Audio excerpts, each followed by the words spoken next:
Welcome back to the show For Caregivers, about caregivers, hosted by a caregiver. This is Hope for the Caregiver. I am Peter Rosenberger.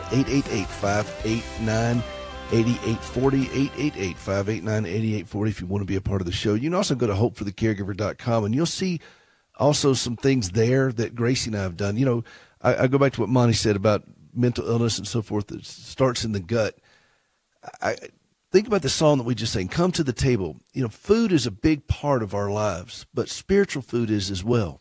And is it any, it's no coincidence that Jesus used there at the Last Supper, where he said, this is my body broken for me. Feed on this. This is my blood.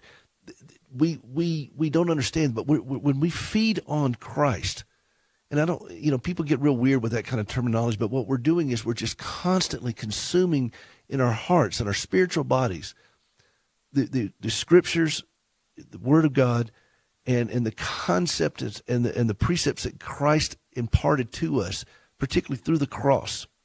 And we meditate on that. What are we putting into our spiritual bodies? What are we putting into our physical bodies?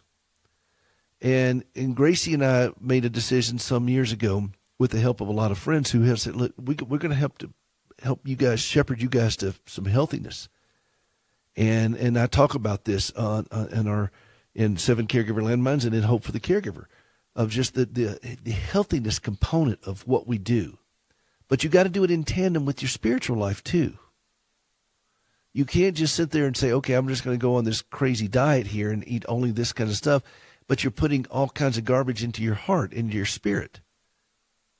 And so it's working in tandem, and that's why we want to do this show, to help do the whole thing here. Just because if your heart is troubled, it really doesn't matter what kind of condition your body's in.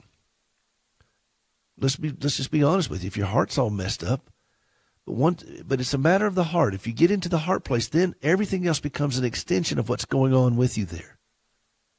And if you're learning to trust God on a heart level there, and taking in His Word and just feeding on that, watch how it affects every other part of your life. Your weight, because excessive weight gain is a big issue with so many caregivers. I'm the same way. I got so big it took 2 dogs to bark at me, you know. But we learn to start getting all of our life in balance with this. And part of that is, are we speaking to the fear that's in our heart? Are we speaking to that chaos that's in our heart?